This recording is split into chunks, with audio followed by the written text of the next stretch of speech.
それでは定刻となりましたので、これよりカーボントラストと日本海事協会によるカーボンニュートラルとネットゼロ時代と題しましたウェビナーを開催させていただきます。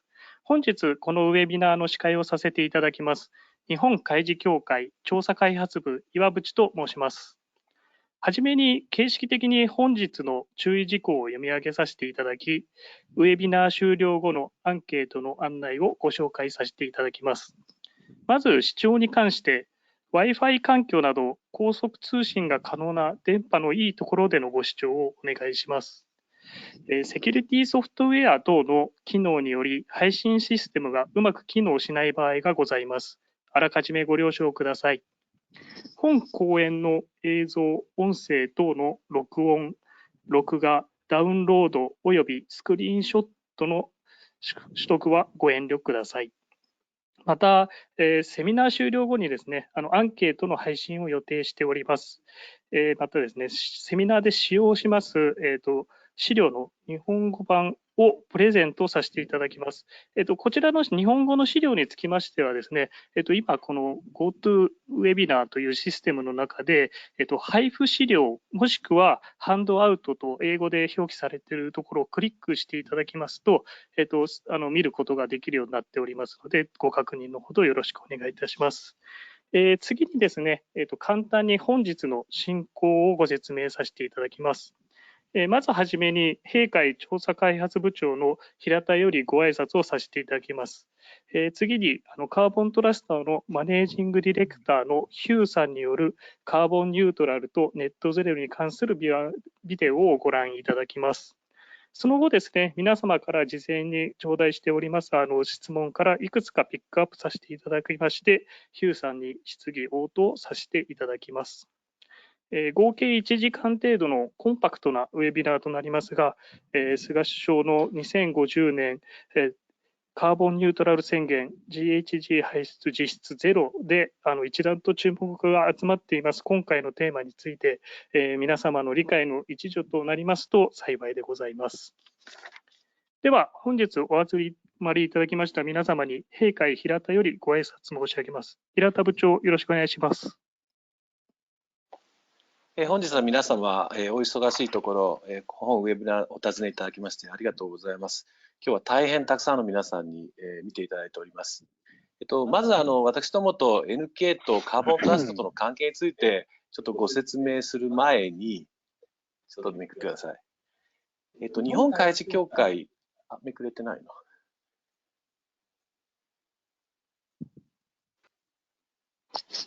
めくれてない？めくれました。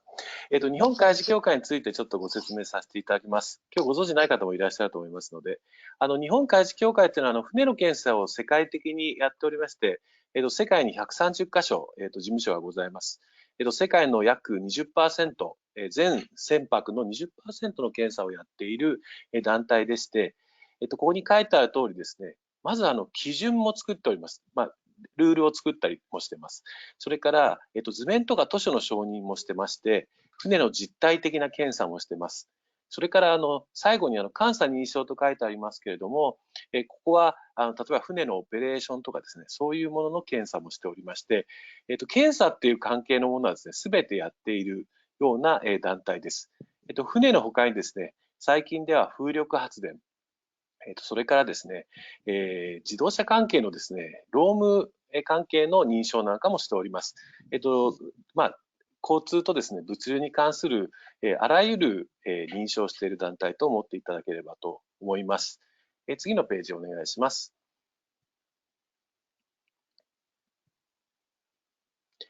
私ども、そういう中でですね、これまでの区画の造船だとか、海運の皆さん、そこも含めまして、やはりSDGs、ESG というですね、企業価値がですね、やはり儲ければいいっていうところだけからですね、やはりサステナビルですね。で、かつ、非常に永続的にですね、社会に貢献するような企業であるということを求められるような時代になってきておりまして、ここにちょっとたまたまありましたダイキンさん、ダイキンさんも船のエアコン作っておりますので、うちの関係の区画さんなんですが、そういうところも、会社のですね、これからの活動がですね、どうやって、SDGs のですね、目標になっていくかということについて関連を説明するようなことになっているというふうに、だんだん世の中変わってきております。はい、お願いします。そういう中でですね、私たち今まで、私どもの部ではですね、GHG、これは温室効果ガスのですね、排出量の検証とかですね、そういう仕事はもうこれまでもやってきておりまして、あと労働環境ですね、例えば、HSE というのはヘルス、セーフティー、エンバラメントなんですけど、こういうのが造船現場できちっとやられているか、それから最近多くなってきました日本での外国人就労の巡回指導、監査みたいな仕事ですね。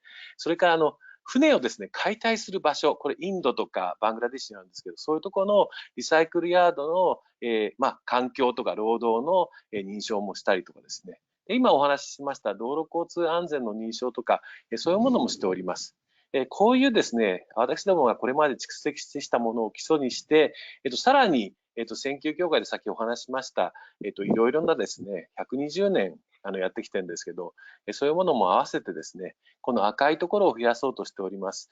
一つは、国際航空とか航空関係ですね。それから ESG、それから環境の投資、それから物流の品質とかですね、こういうようなものをやろうと思っています。それからですね、これから物流とか検査を担うドローンの調査事業なんかもやろうとしております。私どもの目標はですね、結局、私どものお客様となる顧客のですね、企業の、価値向上を支援していくっていうのが、新しい、認証ではないかということで、今取り組んでおります。じゃあ次のページお願いします。で実はですね、去年の7月にですね、私ども認証サービスとして、イノベーションエンドースメントっていうのを開始しております。これはですね、お客様から要請されたような、ものについて、NK 第三者機関、120年第三者機関としてやってきてますので、そういうことを認証していくっていうことに重きを置いた新しい取り組みです。ここの中でですね、船もありますし、船はだんだん船変わってきてまして、自立船とかですね、自立航行する車なんかもありますけど、そういうような船が出てきたりとか、それから製品ソリューション、これは電子的なものとかそういうのも出てきてますね。で、その中でですね、一番先ほどの関係するんですけども、各会社がですね、先ほどお話した通り ESG とか SDGs に貢献するようなサステナブルな会社であるかとか、それからイノベーション、例えばですね、私ども最近、旅客船の会社でですね、旅客船が、コロナ対策ができているかっていう認証を、これはもう、その各社のですね、ご要望に応じてやっております。テレビなんかでクラス NK っていうのを見ていただいた方もいるかと思いますけども、そういった皆様のご要望で、この変わりゆく世の中の中で、世の中に証明しなきゃいけないもの、そういうものを認証していくっていう仕事をしております。はい、次お願いします。ただ私たちですね、日本の中でですね、ガラパゴス的にですね、そういうことやってもしょうがないんです。ですから ESG とか SDGs とかカーボンフットプリントとかですね、それからネットゼロ、今日の話題になってますけど、こういうものはやはり世界に向けた視野を持って取り組まなきゃいけないということで、私ども非常に生まれが似ている組織がカーボントラストでございまして、これはイギリスのですね、政府関係のですね、ところから出た、NPO ということだったと思うんですけども、そういうところと組んでですね、世界に通用するような認証を提供していくということを考えております。ちょっと下にありますけど、サイエンスベースドターゲットとか TCFD とかネットゼロ、それからできれば3R になるようなものとか SDGs、こういうのに関係するようなことを認証していく。先ほどの労働環境なんかもありますよね。そういうものも含めて一緒にやっていこうというふうに MOU を結んでおります。それで今日のカーボントラストとのコラボレーションのセミナーになったということでございます。はい、次お願いします。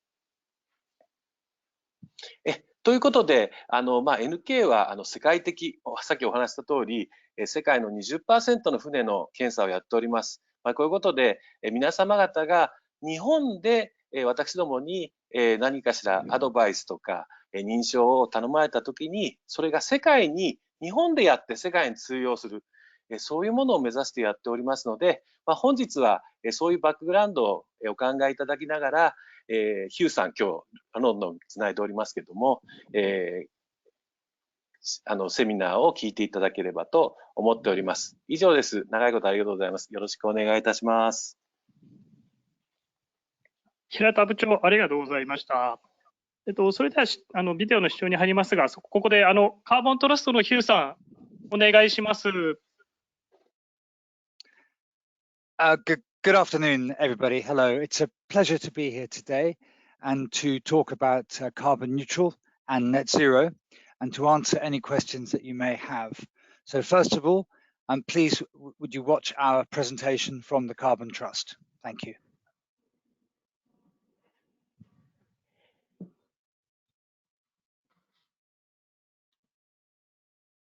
Hello and welcome to today's webinar on carbon neutrality and net zero. For those of you who are not familiar with the Carbon Trust, we are a mission-driven organization whose mission is to accelerate the transition to a sustainable low-carbon economy. We do that through working with businesses and the public sector, helping them to benefit from a low-carbon future. And we are truly international with a number of offices around the world, and we work in over 50 countries. Today, we're going to discuss both carbon neutrality and net zero, covering what is involved in each, and we hope that by the end you will understand the difference between the two and the practical steps to achieving each of them. So what exactly is carbon neutrality? Well, there have been many announcements over recent weeks and months. Interest is growing. There's lots and lots of headlines and indeed an uplift in press coverage. Carbon neutrality actually does have a formal standard behind it. It's called the PAS 2060. And this shows that a neutrality claim has to be for a specific time period, normally 1 year, and it's all about measuring, reducing emissions and offsetting the remainder. Normally, it applies to an organization, a product, or occasionally to an event. And the actual process of carbon neutrality, it involves having a carbon footprint measured, then setting a carbon management or reduction commitment, describing this in a public qualifying explanatory statement, then purchasing offsets to compensate for the residual emissions, and then finally the certification is provided. It's a retrospective cyclical process looking at the previous 12-month period, and the first year may be a commitment to reduce rather than the reduction, but then in following years you do need to make the reduction in order to retain your certification for the following year. For footprint measurement, there is no specific methodology prescribed by the standard, but it does require accurate primary data and appropriate emissions factors to be used. For footprinting an organization, we recommend using the GHG protocol or the ISO 14061 standards for footprinting. Companies who have other ISO standards often opt for the latter to be consistent. But remember that regardless of which methodology you use, you do need to include all of your Scope 1 and Scope 2 emissions. Now, as a reminder, Scope 1 includes all direct energy or fuel consumption emissions from owned facilities, plus fugitive emissions from cooling processes such as air conditioning and refrigeration, and fuel consumption of owned vehicles. Scope 2 includes indirect emissions from purchased electricity, heat or steam. You can report electricity according to a location-based approach at the grid average emission factor, or you can use a market-based approach which allows you to benefit from purchasing renewable electricity that has been properly accounted for and which uses a lower emissions factor, which is specific to your energy supplier. And then finally, Scope 3. Now, this is not mandatory for carbon neutral standard, but it is recommended in areas where you have influence over the emissions. And Scope 3 looks along your whole value chain from upstream purchased goods and services to downstream products in use and disposal. Fuel and energy-related activities and business travel are two examples of Scope 3 categories which are often included in a carbon neutral declaration and footprint. When the carbon neutrality is for a product or service, again, there is no methodology prescribed by the carbon neutral standard, but we do recommend that you follow PAS 2050, which is an internationally recognized standard which the Carbon Trust co-created in 2007. It adopts a life cycle assessment approach to calculating a product's impacts from raw materials through to distribution, through to end-of-life disposal or recycling. And intermediate products should follow a cradle-to-gate footprint process, and consumer products should follow a cradle-to-grave footprint process. The footprint will normally be expressed as a CO2 equivalent against a meaningful functional unit, e.g. product unit or weight, or in the case of some food products, per serving. And then finally, the event footprint and event neutrality. For footprinting an event, there is not one all-encompassing standard, so we recommend and frequently use a combination of two standards, the Event Impacts Toolkit and the London 2012 methodology.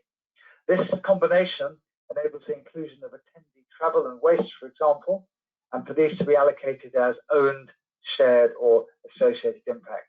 So, for example, energy use at an event is likely to be an owned impact and fully apportioned to the event, whereas some other venue running costs may be partially allocated.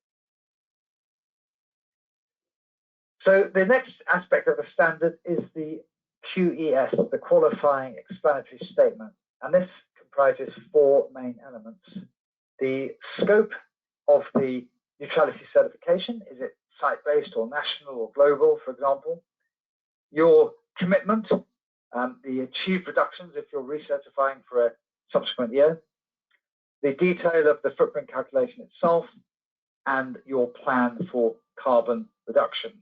And importantly, the QES needs to be updated at least every year, and it should be externally available to your stakeholders, and it should be signed off by a senior manager within the organization to give credibility to your claim.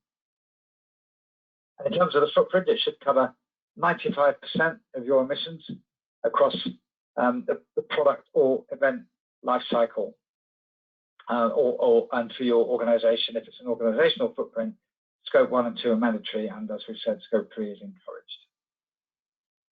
For the carbon management plan, this must include targets. There is no minimum reduction, but the plan must be credible, and it should include some detail on measures and investments to achieve the plan. The offset strategy should describe the type of specific offset and details of the credits purchased. So the QES is all about transparency and about making it publicly available for scrutiny. A little word on offsetting for neutrality. The way this works is that, well, as you may know, offsets are a mechanism to compensate for emissions to make them neutral in this case.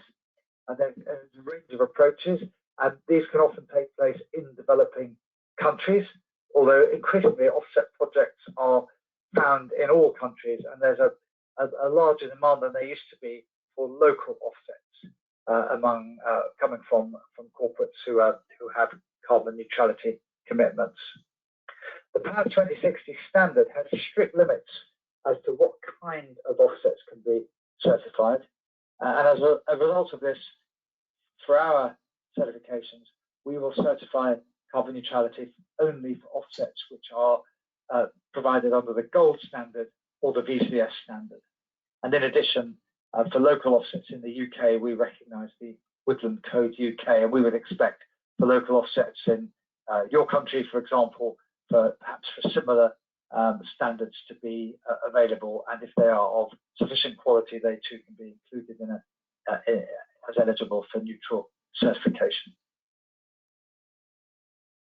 And the way offsetting works is that you offset the value of your baseline footprint after the first year, and then over time you reduce the footprint, and then in the following year you need to purchase fewer offsets in order to maintain your carbon neutrality commitment. And then finally, the certification itself, well, this requires robust third-party verification. So we will insist on reviewing anyone's footprint and other statements and offsets, even if they have done it all themselves.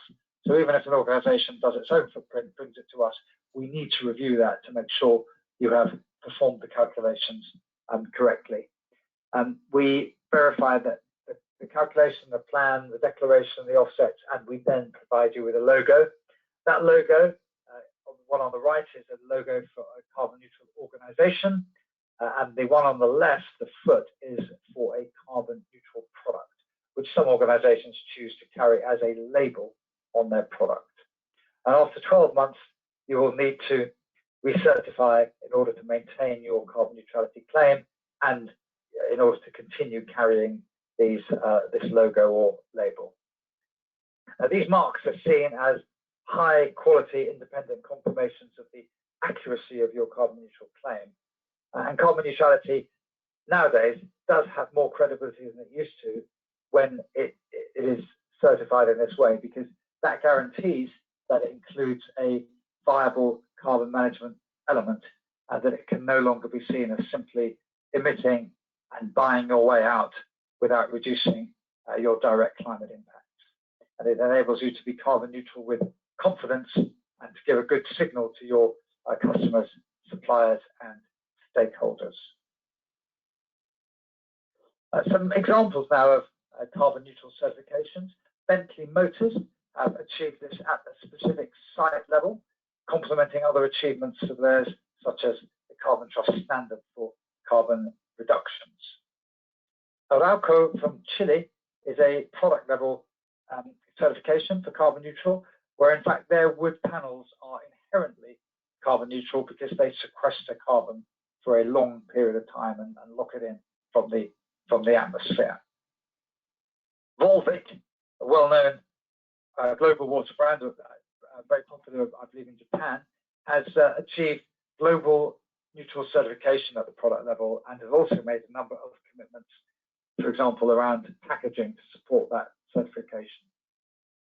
And then finally, Flor de Caña from Nicaragua is a premium rum which is distributed worldwide, carrying the Carbon Trust carbon neutral label. And here is a broader set of carbon neutral certifications which the Carbon Trust has carried out, covering organizations, products, and events. There are some risks with poor quality carbon neutral claims because of the greenwashing allegations that this can bring. And this is why it's so important to have carbon neutral claim associated with a strong certification to demonstrate that you really have been through all of the necessary steps. So as you can see, we recommend transparency, and setting out areas where you need to be transparent.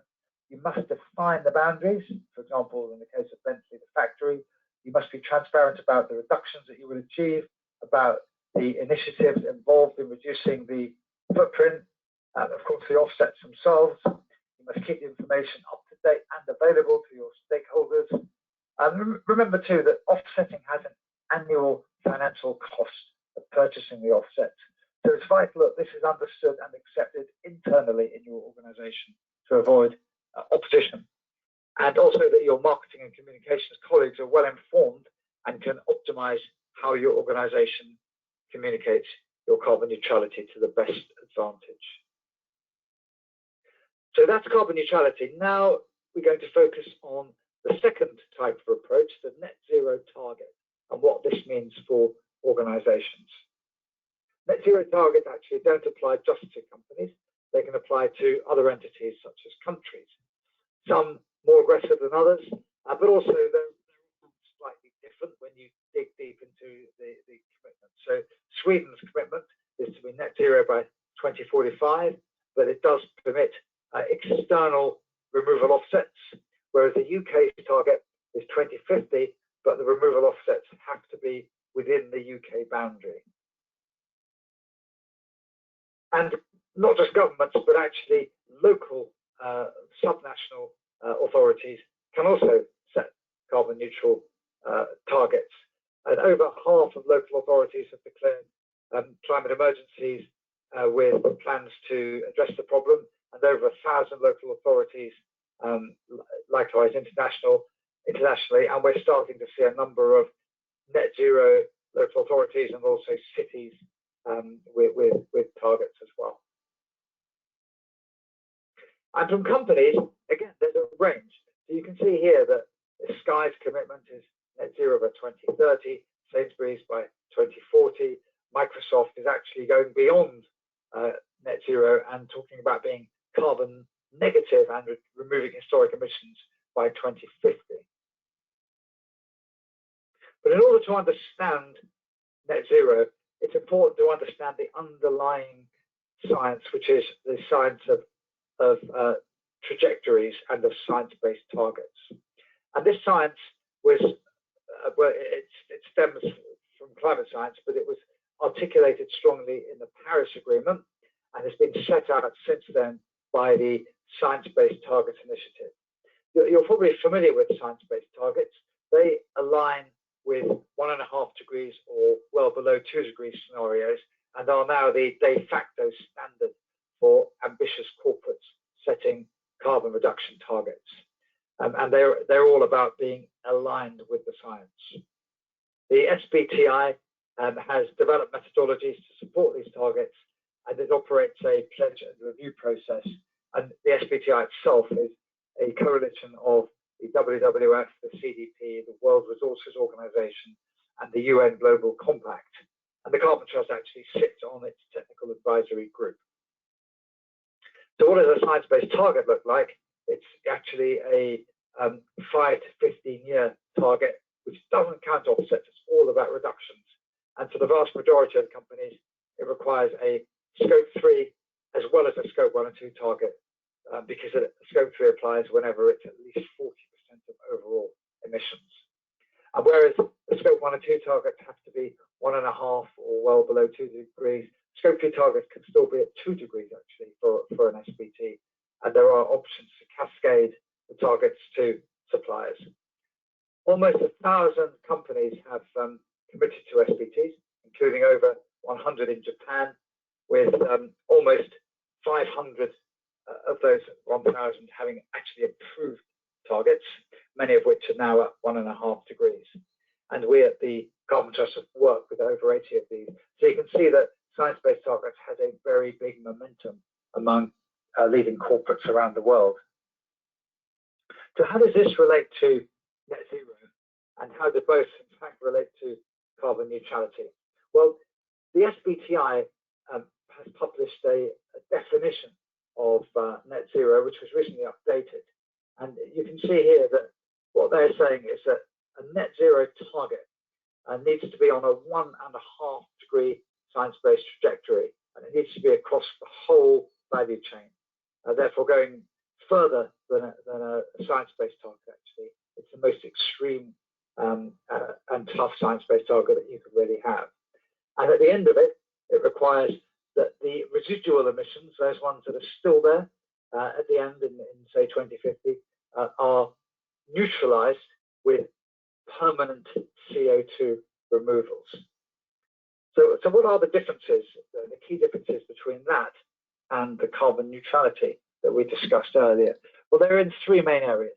So firstly, the boundary.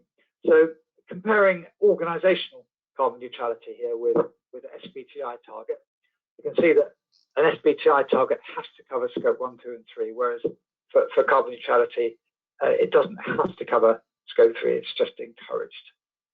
Secondly, the reduction approach is different too. So for net zero, it must be a 1.5 degree trajectory, whereas for carbon neutrality, it is just a carbon management plan. The level of ambition is not specified.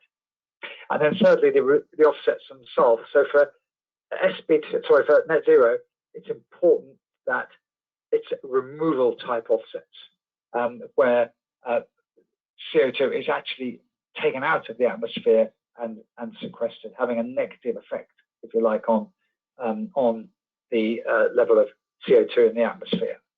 And for neutrality, the offsets can actually be avoided emissions. I'll talk a little bit more about those later. But fundamentally, the difference between net zero and carbon neutrality is that the net zero, it's all about a trajectory of reduction, reaching a balance between emissions and removals being the end goal. And it's a very tough reduction trajectory as well, to 1.5 degrees. Whereas for carbon neutrality, it's an annual compensation. It's not about a journey. It's about a year-by-year neutrality. And best practice, we believe going forward, is that all leading organisations should have a net zero target. But alongside that, they can also choose to have carbon neutrality. For example, if they have certain products which would benefit by being seen as carbon neutral by customers, they can choose to make those products carbon neutral as well on the journey.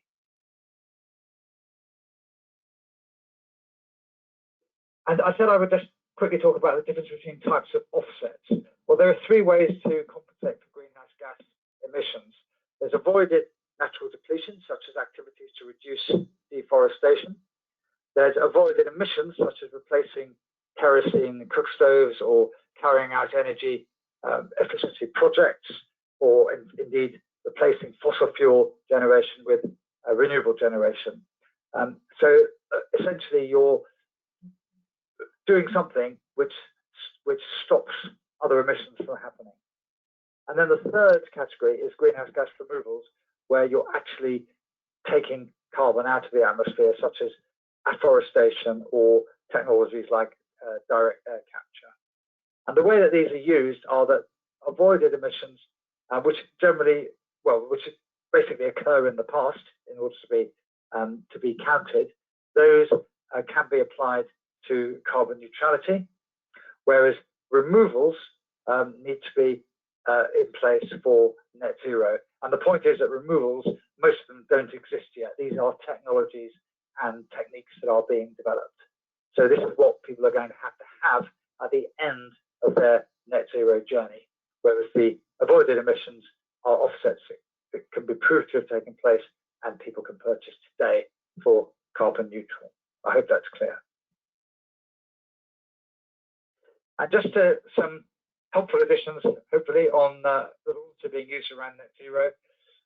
Zero carbon, that's about actually removing emissions down to zero. So in some sectors and supply chains, it is possible, theoretically, to have no emissions at all, where, for example, long-haul transport isn't being used. So there is the way that it can all be done with just with electricity and renewable electricity at that, and other renewable forms of power. So zero carbon doesn't require residual emissions because there isn't anything to offset. And then the final definition there is carbon negative, which is a good thing. So carbon negative is when a company removes more carbon than it emits each year. And I'm going to show you the example of Microsoft in a moment.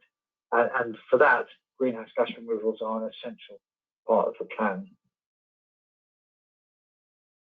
So to wrap up on net zero, the SBTi has made some helpful recommendations for corporate net zero target setting. These are to set a value chain boundary, to be transparent, to stick to a 1.5 degree pathway, to have a 2050 latest time limit for net zero, to use, if you wish, interim science-based targets along the way to help, to consider using offsets for carbon neutrality along the way, for example, for key products, to prioritize reduction over offsets. This is how you adhere to the 1.5 degree trajectory, and to use land-based measures where possible, to consider social as well as environmental outcomes, to make sure that you're not just being overly focused on the CO2 reduction and offsetting, but taking those other massively important factors into account. And then finally, being robust to ensure additionality, to avoid leakage, and definitely to avoid double counting, so to make your net zero approach as robust as possible.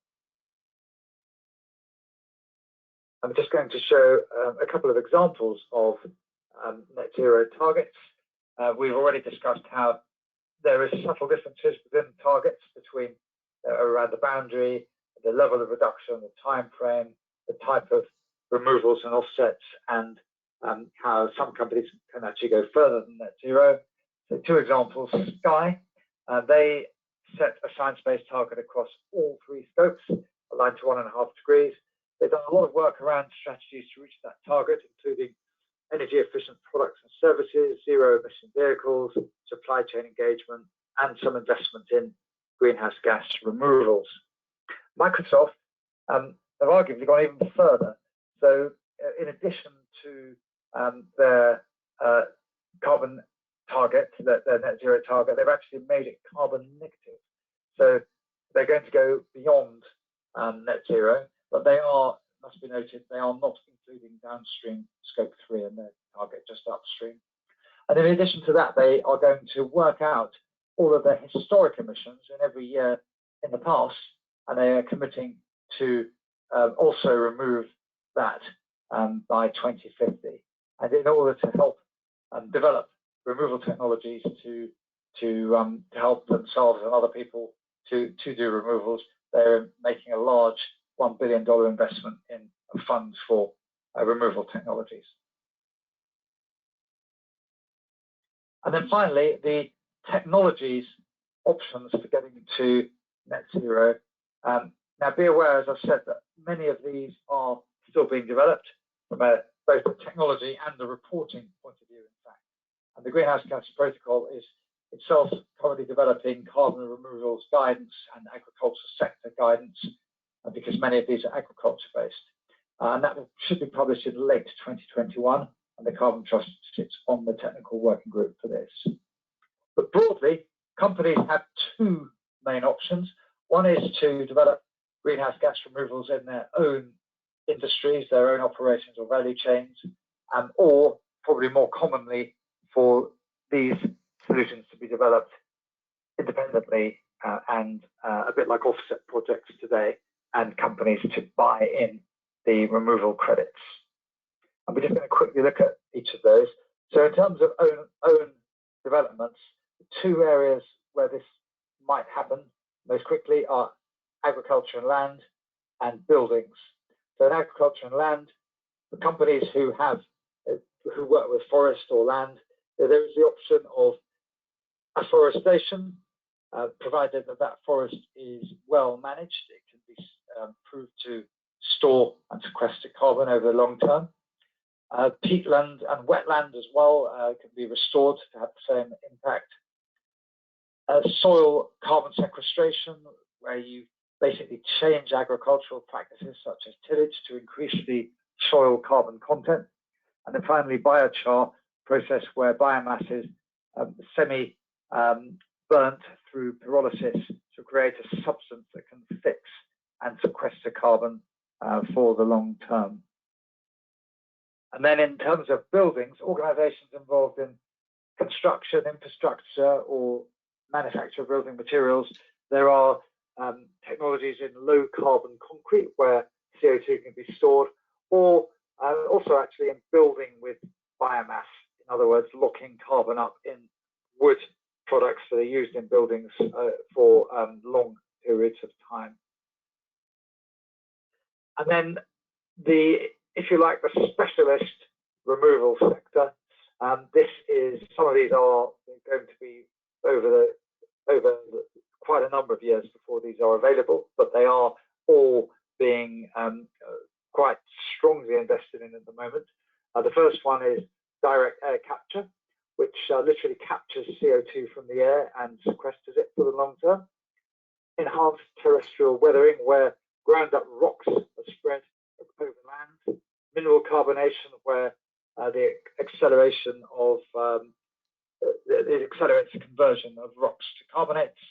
And finally, bioenergy with carbon capture and storage, where crops are used and at the point of combustion, the CO2 is captured and subsequently sequestered from that process.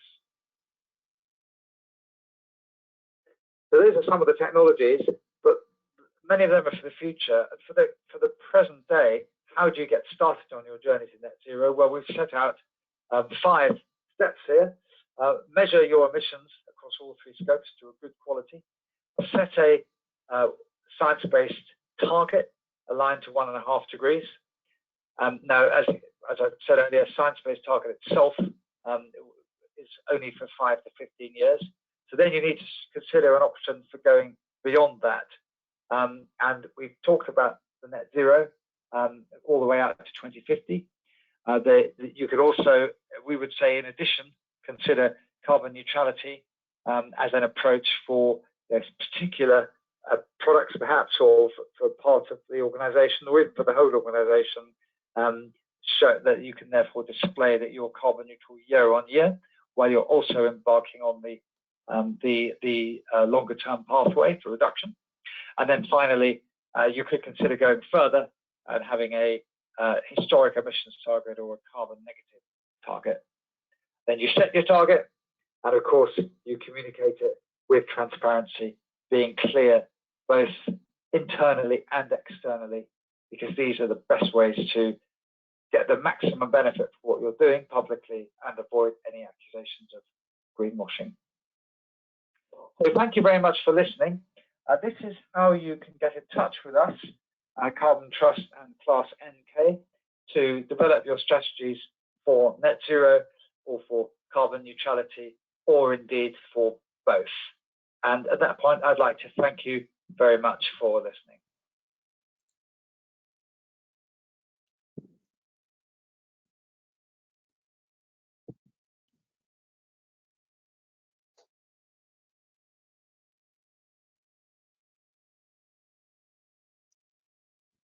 皆様お疲れ様でした。ここで皆様からのご質問の内容をヒューさんに聞いていきたいと思いますが、ここで環境関連分野に大変見識が深く、カーボントラストのエージェントもされております CDP ジャパンのシニアマネージャー山口様へバトンタッチさせていただきまして、ヒューさんへの質問をさせていただきたいと思います。では山口様、よろしくお願いいたします。はい、聞こえてますので大丈夫ですよね。はい、ご紹介ありがとうございます。皆様こんにちは。質問タイムの進行を担当させていただきます山口です。どうぞよろしくお願いいたします。さて、ヒューさんのスピーチでカーボンニュートラルとネットゼロについて、ご理解いただけたかと思います。最初にご案内しておりますけど、右上のハンドアウトボタンをクリックしていただきますと、日本語のスライドもございますのでご活用ください。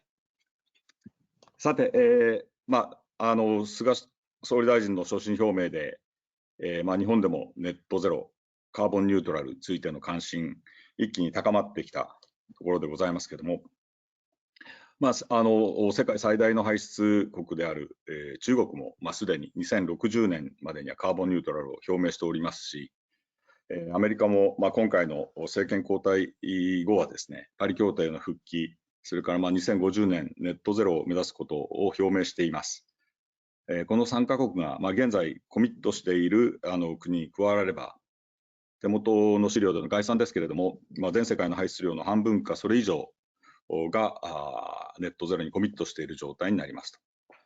もう非常に世界が大きくネットゼロ時代に舵を切ってきた感じがございます。その意味では菅総理の宣言のタイミングも絶妙だったと言えるかもしれません。さて、ご質問の時間になりますけど、こちらで、質問いくつ入っておりますので、いくつ選ばせていただいて、ヒューさんに聞いてみたいと思います。で、この中でヒューさんに聞いてますか。ヒューさん聞こえますかって日本語で言わない方がいいですね。はい。まず最初にカーボンニュートラルについて質問入っております。日本語で読ませていただいて、PAS2060 は英国の基準ですが、それがカーボンニュートラルに関する世界的な基準と見て良いということでしょうか。Hi Hugh, can you hear me? Hi. Yes, I can. Okay, great. Thank you very, very much for your excellent speech. Let me kick off Q&A session. The first question is regarding the carbon neutrality, right? And past 2060 is a standard for UK, but is it fair to say that the criteria described there has become the global standard regarding the carbon neutrality? Yes, so PAS 2060 was defined in the UK, but it is applicable worldwide. And the ISO, the International Standard Organization, is currently developing a neutrality standard, and that may replace PAS 2060 in the future.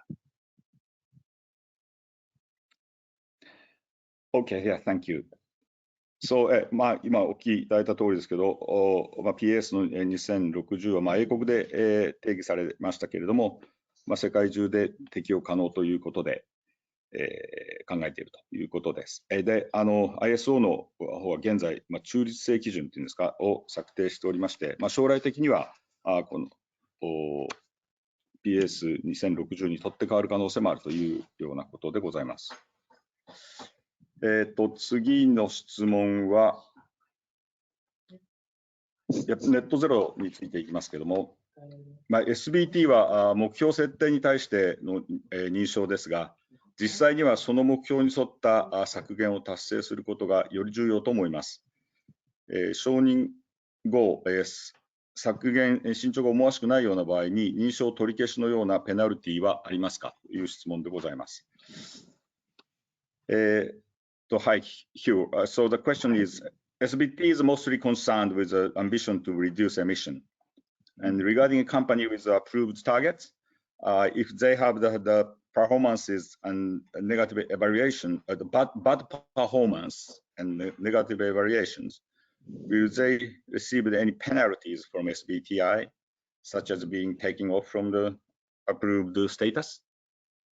Well, good question. So the SBTi includes a commitment to review targets every 5 years, which will take stock of progress.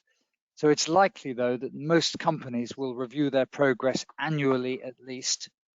And while the SBTi, it's not currently tracking targets or penalizing companies for failing to meet their targets, but the SBTi are developing a process to track a company's progress against its targets. Initial results of this process will be released towards the end of 2020, so quite soon, and more guidance on what to report annually will be released in 2021. Okay, thank you. 彼が言っているのはSBTi イニシアティブは、企業に最低でも5年ごとに目標見直しをするようにというふうに課しています。それで、進捗を見ることができますと。で、ほとんどの企業は毎年その進捗の状況を確認しているようです。で、SBT イニシアティブとしては、現在目標達成できなかったとか、パフォーマンスが悪いからといって、ペナルティを課したりするようなことはしていません。で、SBTi イニシアティブとしては、目標に対する企業の進捗状況を追跡する手法を現在、開発中で、この手法、予定ではもうすぐですけど、年末までに発表されて、で毎年の報告手法についてはガイダンスが2021年に出るというふうに聞いています。でちょっとこの件はCDP にいる人間として一言を加えますと、現状 SBT に関してのその実績管理にはですね、サプライチェーン企業の分も含めまして CDP の情報開示を用いていただいているケースは大変多いと思います。ですので、SBT のイニシアティブにCDP も参加していますので、今後の発表されるガイダンス等にもその辺は考慮されていくんではないかというふうに思っています。次は平津さんにもご質問が来ておりますので、平津さんの方にお願いしますが、ネットゼロカーボンニュートラル等についてのアドバイスを受けたい場合には、開示協会の方に伺えば、日本語でカーボントラストと開示協会からのサービスを受けることができると考えてよろしいですかというご質問でございます。はい、もちろんです。実際は、私どもが、仕事を受けてですね、カーボントラストと一緒になって、皆様方の、会社の状況を調査してですね、で、アドバイスを加えていくということを考えてますので、クラス NK グループですね、総力を挙げてカーボントラストを組んで、このサービスを展開していきたいと思っております。よろしくお願いします。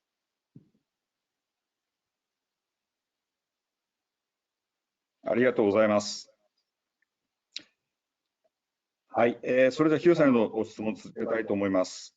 またネットゼロに関してですが、ネットゼロ目標は長期目標ですが、その進捗を、証明する基準はありますか？また、それをどのように、精査していくのでしょうかというご質問です。So, hi Hugh, return to you. So, are there any standards to certify the good progress towards achieving net zero at the long term, like the target, right? And how these processes are scrutinized? Yeah, not at this stage, although we are able to give companies an informed view on their individual progress against their targets based on available data. And the SBTI have also recently released a publication which outlines the key foundations for setting net zero targets, and they are in the process of developing a net zero standard, which is planned to be released in November 2021. Thank you, Hugh. So, 現時点ではまだその明確な基準はありませんが、ただし、利用可能なデータに基づいて、企業の目標に対する進捗状況について、公開している見方を提供することが、行われていますということですね。で、SBTI イニシアティブではネットゼロ目標を設定するベースとなる出版物も発表しておりますし、2021年10月、11月ですかに向けてはネットゼロ目標の標準の形を発表するように開発中でございますというところです。はい。またネットゼロいきますが、ネットゼロの関係でそのビジネスアンビション for 1.5 度 C という、そういう取り組みがございますけれども、その件についてちょっとヒューさんに聞いてみようということで、取り組みについてどのように機能していますかと、こういう質問でございます。So, hi Hugh, next question is how the initiatives like a business ambition for 1.5 degrees working now? Well, Business Ambition for 1.5 Degrees is a global coalition of UN agencies, business and industry leaders, and it currently has over 300 companies committed. There are other coalitions too. The SBTI itself has over 1,000 signatories. And under this initiative, the companies have the option of making one of two commitments.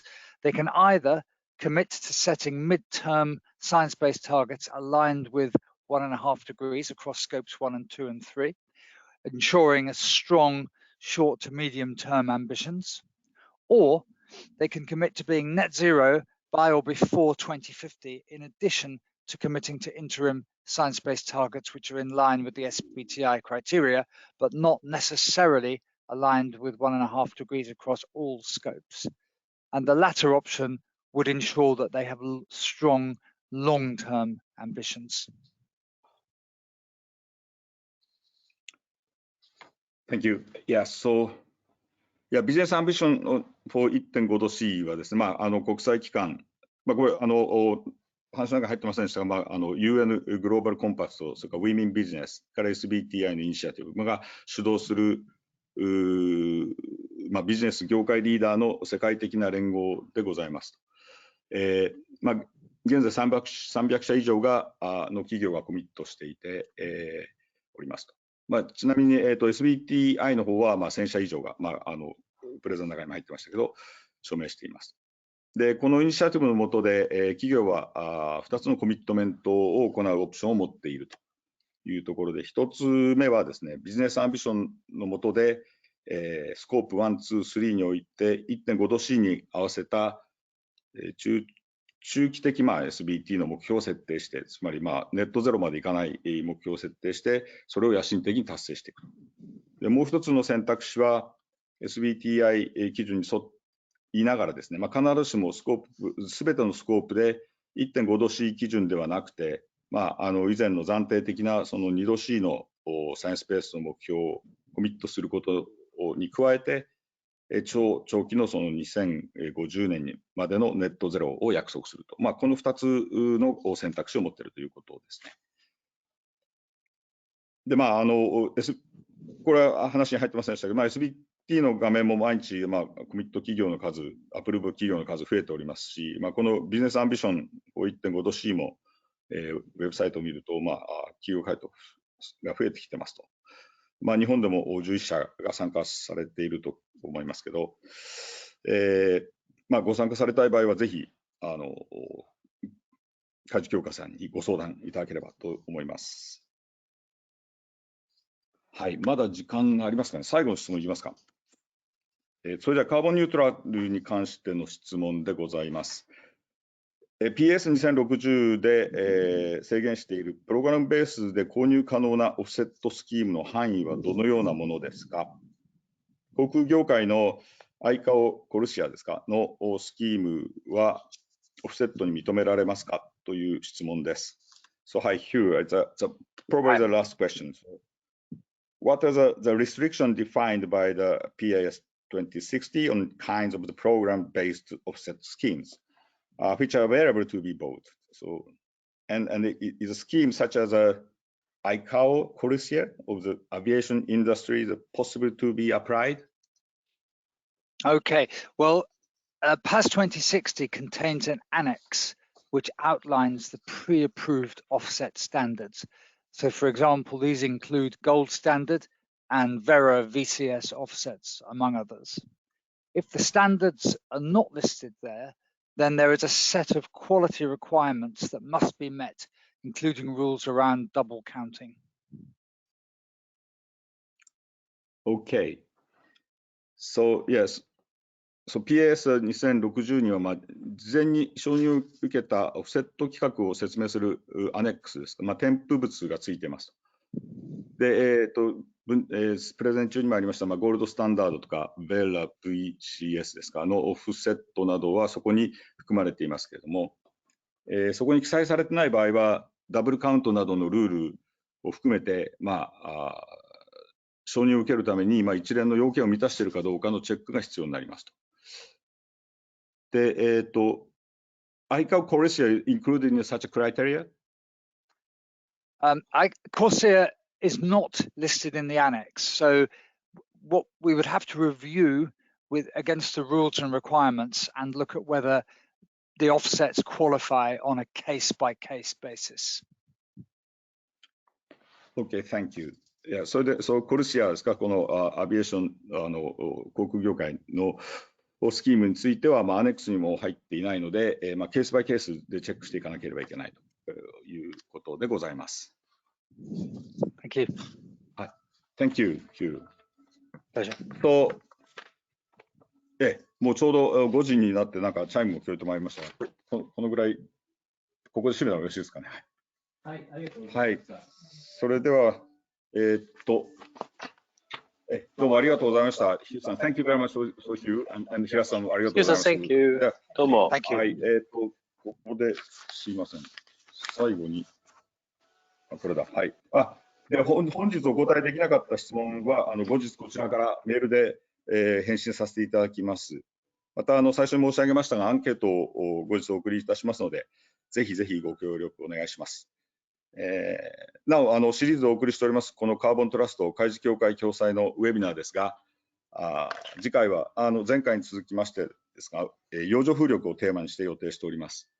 洋上風力もネットゼロに向けて日本にとって最重要分野の一つです。で、海事協会とカーボントラスト連合で力を入れている分野ですので、皆様ぜひ次回もよろしくお願いいたします。それでは本日ご参加本当に誠にありがとうございます。これで失礼させていただきます。どうもありがとうございました。